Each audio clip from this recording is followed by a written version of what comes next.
আলোর পরী এবং ন্যায়পরায়ণ বাদশা ইসলামিক উপাখ্যান বাদশার ঈমান ও পরীর পরীক্ষা।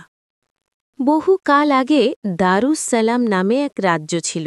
সেই রাজ্যের বাদশা ছিলেন সুলতান জালালউদ্দিন, যিনি তার ন্যায়পরায়ণতা, প্রজ্ঞা এবং আল্লাহর প্রতি গভীর ঈমানের জন্য সুপরিচিত ছিলেন।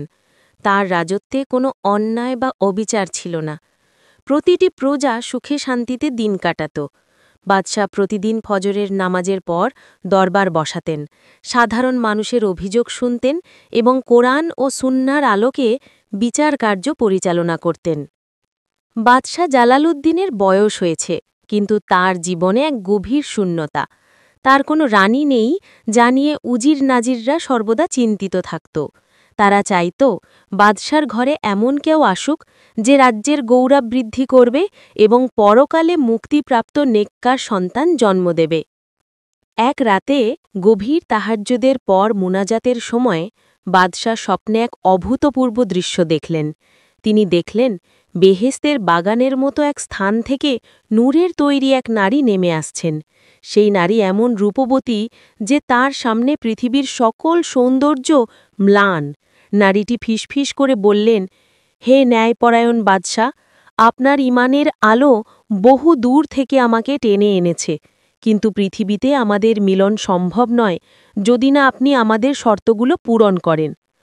বাদশার ঘুম ভেঙে গেল। তিনি সেই নূরের নারীর সৌন্দর্য এবং কণ্ঠস্বরের মাদকতা ভুলতে পারলেন না। তিনি বুঝতে পারলেন এ কোনো সাধারণ নারী নয়, এ হল জান্নাতি নূরের পরী, যার আগমন ছিল আল্লাহর পক্ষ থেকে এক বিশেষ ইশারা। পরের রাতে বাদশাহ ইবাদতে মশগুল থাকাকালীন সেই নূরের পরী সত্যি সত্যি তার সামনে উপস্থিত হলেন। তাকে দেখেই মনে হল যেন শত পূর্ণিমার চাঁদ একত্রে উদয় হয়েছে। পরী বললেন, আমি হলাম রাজকন্যা নূরজাহান, জিন কওমের একজন নেককার এবং আল্লাহ ভীরু কন্যা। আপনার ন্যায়পরায়ণতা, মানুষের প্রতি আপনার মমতা এবং এক আল্লাহর প্রতি আপনার অবিচল আস্থা আমাকে আপনার কাছে আসতে বাধ্য করেছে। বাদশাহ বললেন, হে পবিত্র নারী, আপনি যদি আল্লাহর ইচ্ছায় আমার জীবনে আসেন, তাহলে আমার রাজ্যের সকল কল্যাণ আপনার পদতলে সমর্পণ করব। কিন্তু আপনি যে শর্তের কথা বলেছিলেন? পরী নূরজাহান বললেন, আমাদের শর্ত তিনটি। প্রথমত, আপনার সব কাজের মূল উদ্দেশ্য হবে আল্লাহর সন্তুষ্টি। দ্বিতীয়ত, আপনি যা কিছু করবেন প্রকাশ্যে বা গোপনে, তাতে সত্য আর ন্যায় থেকে এক চুলও বিচ্যুত হতে পারবেন না। তৃতীয়ত, আমার অতীত, আমার জগৎ বা আমার অনুপস্থিতি নিয়ে আপনি কখনোই কোনো প্রশ্ন করতে পারবেন না। যদি এই তিনটির কোনো একটি ভঙ্গ হয়, তবে আমি এক মুহূর্তের জন্য এই পৃথিবীতে থাকব না। বাদশাহ জালালউদ্দিন গভীরভাবে চিন্তা করলেন। আল্লাহর সন্তুষ্টি, সত্য আর ন্যায়, এগুলো তো তার জীবনের ভিত্তি। কিন্তু তৃতীয় শর্তটি ছিল কঠিন, যেখানে একটি বৈবাহিক সম্পর্কে বিশ্বাস ও কৌতূহলকে দমন করতে হবে। কিন্তু পরীর নূরময় মুখ এবং আল্লাহর ইশারা মনে করে তিনি দৃঢ় কণ্ঠে বললেন, আমি প্রস্তুত। আমি আল্লাহর নামে কসম করছি, আপনার প্রতিটি শর্ত আমি পূর্ণ করব। পরীর বিয়ে আর বাদশার পরীক্ষা। পরীর শর্ত মেনে অত্যন্ত সাধামাঠাভাবে বাদশাহ জালালউদ্দিনের সাথে রাজকন্যা নূরজাহানের ইসলামিক রীতিতে বিবাহ সম্পন্ন হল। রাজ্যের মানুষেরা প্রথমে অবাক হল, কিন্তু যখনই তারা রানী নূরজাহানকে দেখল, তাদের মন প্রশান্তিতে ভরে গেল। তার মুখে ছিল সব সময় এক নির্মল হাসি, যা দেখে রাজ্যের মানুষজন তার প্রতি শ্রদ্ধাশীল হয়ে উঠল। তিনি ছিলেন একাধারে জ্ঞানী, ধৈর্যশীল এবং দয়ালু। রানী নূরজাহান রাজপ্রাসাদে আসার পর দারুস সালাম রাজ্যে আরও বেশি সমৃদ্ধি আর বরকত নেমে এল। কিন্তু রানী তার শর্ত অনুযায়ী চলতেন। তিনি প্রায়ই গভীর রাতে নিরুদ্দেশ হতেন এবং ফজরের আগে ফিরে আসতেন। তিনি কোথায় যান, কি করেন, এসব নিয়ে কারও মনে কোনো প্রশ্ন জাগলেও বাদশার শর্তের কারণে কেউ কিছু জিজ্ঞেস করতে পারত না। একদিন বাদশার একজন উজির, নাম হাফেজ আলী, ঈর্ষা ও সন্দেহের বশবর্তী হয়ে বাদশাকে বলল, জাহাপনা, রানীকে নিয়ে রাজ্যের নানা গুঞ্জন চলছে। তিনি রাতের অন্ধকারে একা বাইরে যান। লোকে বলছে তিনি হয়তো অন্য কোনো জগতের সাথে যোগাযোগ রক্ষা করেন। এতে আমাদের রাজ্যের সম্মান ক্ষুণ্ণ হতে পারে। আপনার উচিতের কারণ জানা। বাদশাহ জালালউদ্দিনের মন বিচলিত হয়ে উঠল। তিনি হাফেজ আলীর আঠা সরাসরি বিশ্বাস করতে পারলেন না, কিন্তু মানুষের কথা তাকে মানসিকভাবে দুর্বল করে দিল। মানুষের কথা শুনে তিনি তার তৃতীয় প্রতিজ্ঞাটি ভুলে যেতে লাগলেন। আমার অতীত, আমার জগৎ বা আমার অনুপস্থিতি নিয়ে আপনি কখনোই কোনো প্রশ্ন করতে পারবেন না। রাতে যখন রানী নূরজাহান বাইরে যাওয়ার জন্য প্রস্তুতি নিচ্ছিলেন, তখন বাদশাহ আর নিজেকে সামলাতে পারলেন না। তীব্র কৌতূহল এবং রাজ্যের মানুষের প্রতি তার দায়িত্বের কথা চিন্তা করে তিনি রানীকে ডাকলেন। হে আমার প্রিয়তমা রানী, আমার মনে একটা প্রশ্ন বহুদিন ধরে ঘুরপাক খাচ্ছে। আপনি কি আমাকে বলতে পারেন আপনি প্রতি রাতে কোথায় যান? রাজ্যের মানুষ জানতে চায়, আর আমিও আমার স্ত্রীর গোপন বিষয় জানতে চাই। রানী নূরজাহান তার দিকে তাকালেন।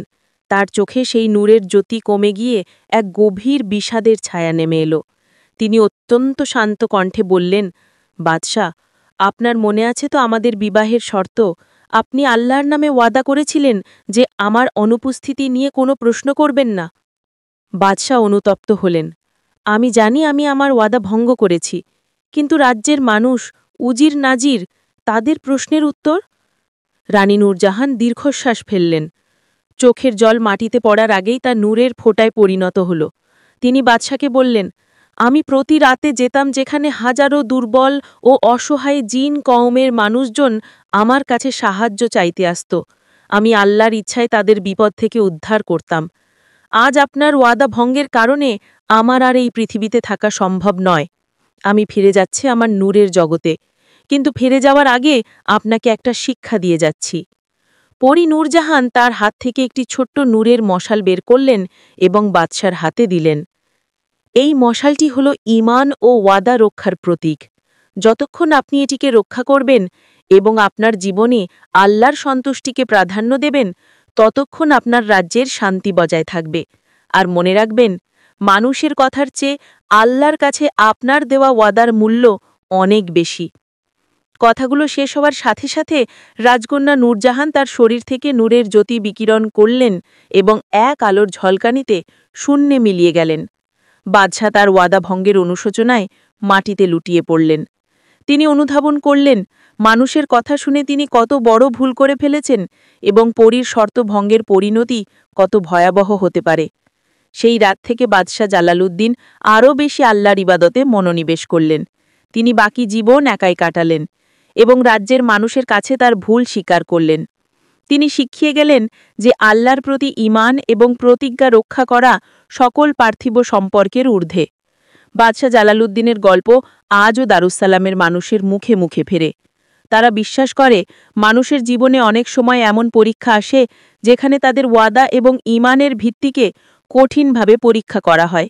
এই উপাখ্যানের মূল শিক্ষা হল, আল্লাহর সন্তুষ্টির জন্য করা ওয়াদা পৃথিবীর কোনো প্রলোভন বা সন্দেহের কারণে ভাঙা উচিত নয়। গল্পটিতে ইসলামিক আবহে পরীর আগমন, বাদশার ন্যায়পরায়ণতা, তাহাজ্জুদ ও মোনাজাতের মাধ্যমে প্রাপ্ত ইশারা এবং ওয়াদা ভঙ্গের শিক্ষাকে তুলে ধরা হয়েছে, যা আপনার ইসলামিক গল্প এবং পরীর সাথে রাজার বিয়ের অনুরোধকে পূরণ করে।